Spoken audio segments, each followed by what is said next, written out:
ध्यानं मूलं गुरोर्मूर्ते पूजा मूलं गुरोर्पानं मंत्रं मूलं गुरोर्वाक्यं मोक्षं मूलं गुरोर्पः. सर्व भक्तमंडळांना नमस्कार.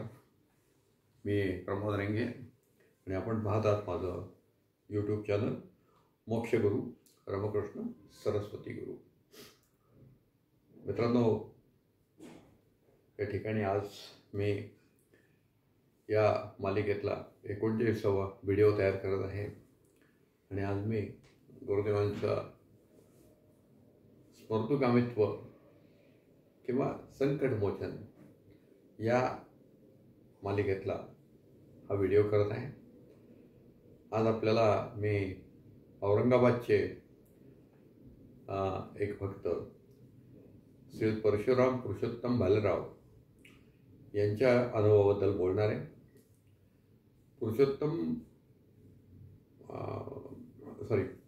परशुराम पुरुषोत्तम भालेराव यांना मी इथं भालेराव काका म्हणून उल्लेख करणार आहे.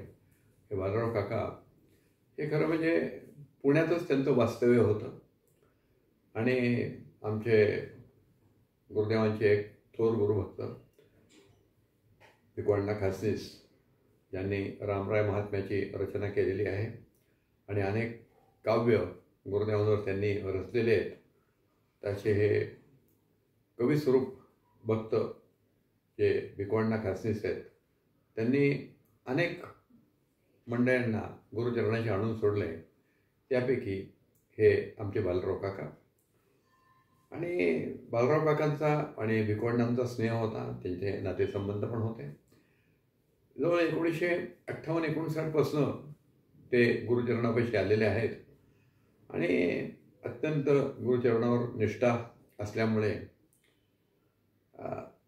काय होतं, जे गुरुदेवांचे जुने भक्त झाले, वारंवार येणारे झाले की मग त्यांच्या कुटुंबातल्या सगळ्या गोष्टी गुरुदेवांना अवगत असत किंवा गुरुदेव माहिती करून घेत असत.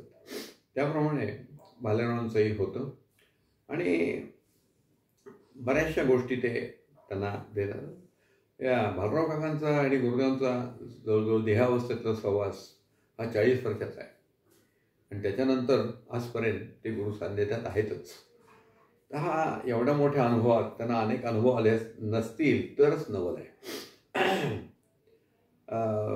अनेक त्यांना अनुभव आलेत आणि त्यांनी गुरुगौरिका पुष्प 2 मध्ये पान क्रमांक 149 ते जवळ 155 5-6 पानं भरलेले आहेत असं त्यांनी अनुभव आपल्याला नमूद केलेला आहे.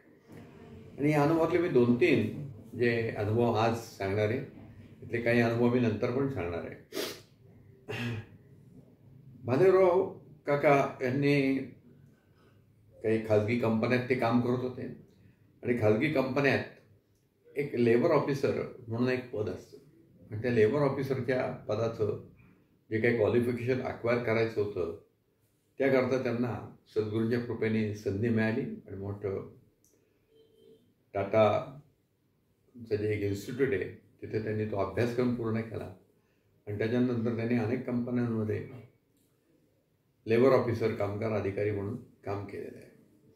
कामगार अधिकारी हे जे पद असतं या निर्णया कंपन्यांमध्ये त्यांची दुहेरी जबाबदारी असते. त्यांना कामगारांचं हित पण जपायचं असतं आणि मॅनेजमेंटचा जो काही कल आहे तोही कामगारांना अवगत करायचा असतो. आणि बऱ्याच वेळा हे काम करत असताना त्यांचे जे कामगार मंडळी आहेत हे असंतुष्ट असतात काय आणि जो त्यांच्या पुढे येऊन मॅनेजमेंटची बाजू सांगण्याचा प्रयत्न करतो तर त्याला ते पाण्यात बघायला लागतात. हे सर्वत्र अनुभव आहे काय. आणि आपल्याकडची जी स्वातंत्र्य प्राप्तीनंतर जी काही कामगार चळवळ सुरू राहिली ती आपण इंग्रज सरकारच्या विरुद्ध लढतोय अशाच टाईपमध्ये होती. आता आपल्याला स्वातंत्र्य मिळालं आहे, आता आपल्याला काही कन्सेप्ट बाळगायचे हे काही एवढंही लक्षात नव्हतं. आणि कामगार हे कायम लवकर चिडणारे असतात, त्यांच्या कामाचं स्वरूप तसं असेल त्यामुळे ते असेल आणि अशामुळे वातावरण कायम अशांत असेल. आणि मग भालराव काकांनाही बऱ्याच वेळा भीती वाटायची आणि ते थोडे चिंतेत असायचे.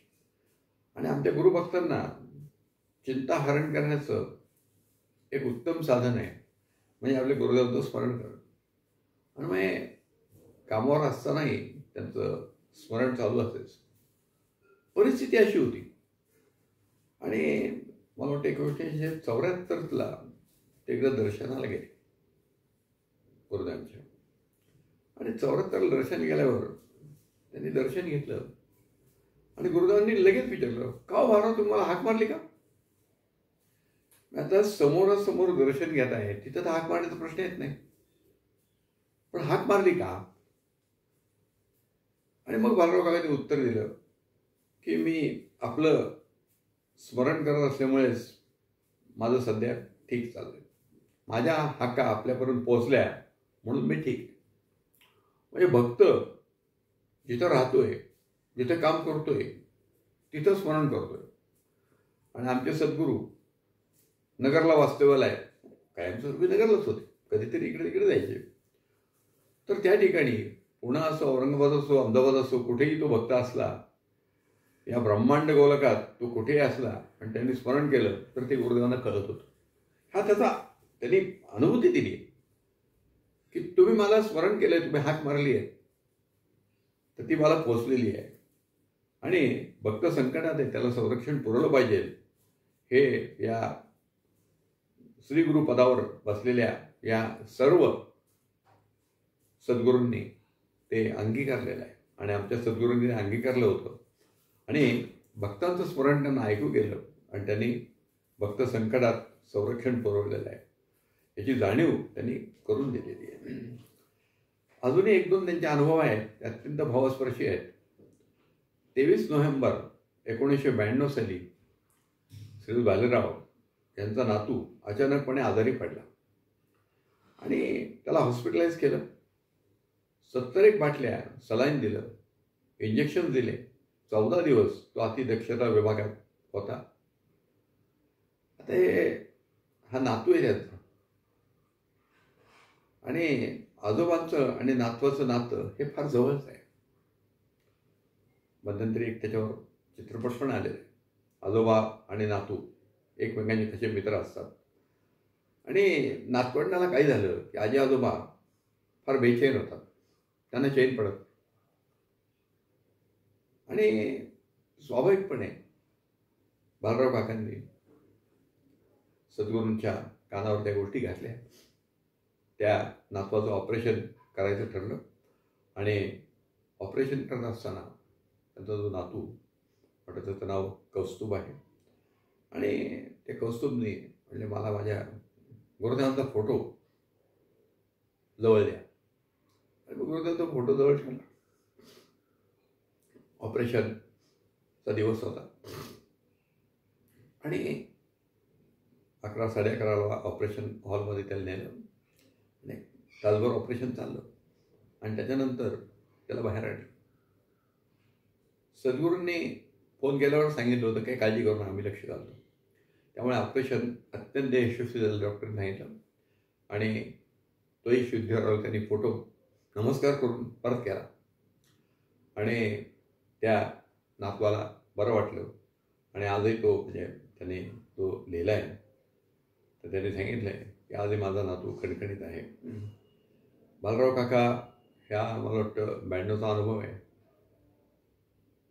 त्याच काळात किंवा त्याच्या आधी असेल, मला वाटतं फेब्रुवारी 92च्या जो गुरुदेवांचा वर्धापन दिन आहे तो आपण तिरुपती बालाजी येथे साजरा केला होता. आणि त्यावेळेस मला वाटतं बालराव काका औरंगाबादचं जे सत्संग मंडळ आहे त्याचे पदाधिकारी होते, कदाचित अध्यक्ष होते, मला एक्झॅक्टली माहीत नाही, पण त्यांच्या नेतृत्वाखालीच हा वर्धापन दिन सोहळा पार पाडला. आणि मी त्यावेळेस औरंगाबादच्या सत्संग मंडळाबरोबर तिरुपतीला गेलो होतो, त्यामुळे मला ते आठवत आहे. आणि अत्यंत उत्तम असं नियोजन त्या मंडळींनी, बालराव काकांनी आणि त्यांच्या चमूनी केलं असं गुरुदेवांनी तिथं जाहीर केलेलं होतं.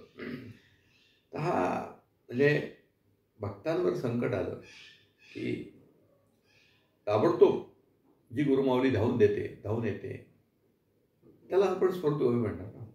भक्तवत्सलता आहे, स्फूर्तुकमी आहे, ते सगळे शब्द सगळे सारखेच आहेत बरं का. फक्त आपण कुठल्या वेळेस कुठला तरी शब्द वापरतो एवढंच, बाकी काही नाही. तर हा जो अनुभव आहे हा अत्यंत हृदयस्पर्शी आहे. त्यानंतर अजून एक त्यांचा एक अनुभव आहे, तो तर फार भयानक आहे. वाटतं 7 फेब्रुवारी 93 रोजी त्यांच्या एका 5-6 वर्षाच्या नातवाला गुंडांनी पळून नेलं. आणि त्याचं पळून नेलं म्हणजे अपहरण केलं. आणि अपहरण करते कसे असतात ते आपल्याला माहिती आहे. की अपहरण करतात, मग फोन करतात, पैशाची मागणी करतात, आणि नाही मागणी मान्य केली तर आम्ही तुमच्या नातवाचा जीव घेऊ वगैरे असे जे धमक्या देणं आहे ते नॉर्मली चालतं. असं जेव्हा संकट येतं तेव्हा सामान्य माणूस गडबडून जातो आणि अपहरण करते जे मागतील ते द्यायला तो तयार होतो. पण भालेराव काकांनी कणखरपणा दाखवला. त्यांनी पोलिसात देखील तक्रार केली आणि पोलिसांपेक्षा देखील एक उच्च व्यासपीठ किंवा उच्च प्राधिकार त्यांच्या हातात होता. आणि तो म्हणजे आमचे गुरुदेव, हे जे आमचे गुरुदेव आहेत, भक्तवत्सल गुरुदेव आहेत, परमपूज्य रामकृष्ण सरस्वती महाराज. त्यांना त्यांनी फोन करून या गोष्टी सांगितल्या. गुरुदेवांनी ताबडतोब आश्वासित केलं, तुम्ही काही काळजी करू नका, मी लक्ष घालतो. आणि हे कळवल्यानंतर अर्थात गुरुदेवांना सांगितलं म्हणजे आपण मानवी प्रयत्न करायचे नाहीत असं नाही, मानवी प्रयत्न करत लागतात. त्यांनी पोलीस कंप्लेंट केली, स्वतःही इकडे तिकडे तपास करत होती ती मंडळी. आणि मग असा तपास करताना कुठल्या तरी एका झोपडीपाशी कोणतरी मुलगा कणतोय, रडतोय असं एक त्यांना ऐकू आलं. झोपडी बाहेरून बंद होती, कुलूप लावलेलं होतं. त्या मुलाचा आवाज तर येतोय, कुठला मुलगा आहे आता आपल्याला काय माहिती झोपडीमध्ये कोण आहे. आणि मग यांनी त्या झोपडी कुलूप तोडलं आणि तो मुलगा हा साक्षात त्यांचा नातूच तिथे होता. त्याला गुंगीचं औषध दिलं होतं, बांधलेल्या अवस्थेत त्याला ठेवलेलं होतं. आणि मग त्याची सुटका केली. जवळजवळ 30-32 तास, 30-31 तास तो या झोपडीमध्ये पडून होता. आता 31 तास म्हणजे जवळजवळ 1.5 दिवस तो विना अन्न पाणी त्या ठिकाणी होता. नशीब तिथे हवा होती.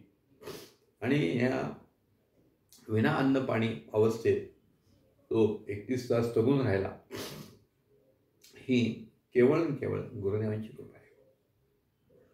म्हणजे संकट आलेलं होतं, संकटाचं गांभीर्य किती ते बघा, आणि अशा वेळेस सद्गुरूंनी त्यांना आधार दिला आणि या नातवाला त्यांच्या दृष्टोत्पत्तीस पडण्याची योजना केली. हे जिथे भटकत होते नेमकं त्याच झोपडीपाशी, त्या झोपडीपासून जाण्याचा त्यांना बुद्धी काय हवी, म्हणजे जे काही शोधक मंडळी होती त्यांना. म्हणजे हे फार महत्त्वाचं आहे. आणि हा जो अनुभव आलेला आहे तो फार भावस्पर्शी आहे. असं संकट आल्यावर सामान्य लोक गर्भगडीत होतात. आणि आपणही बघतो अपहरणाच्या अनेक घटना घडलेल्या आहेत. हे अपहरण किती गंभीर आहे याची आपल्या सगळ्यांना जाणीव आहे. आणि हा जो अनुभव आलेला आहे गुरुदेवांचा, मी त्याला आमचे गुरुदेव संरक्षक गुरुदेव देखील आहेत, संकटमोचक देखील आहेत ते. आणि हा अनुभव बालराव काकांचा फार हृदयस्पर्शी आहे. बालराव काका अत्यंत गुरुचरणाशी एकनिष्ठ आहेत.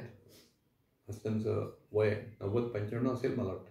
काय याही याच्यात माझा मध्यंतरी माझ्या पुस्तकातही हा अनुभव मी पृथक पद्धतीने दिलेला आहे.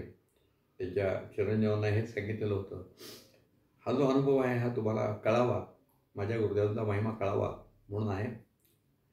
हा जो अनुभव आहे गुरुदेवांच्या हयातीतला आहे, 93 सालचा. मला एक अशाच प्रकारचा अनुभव आला आहे.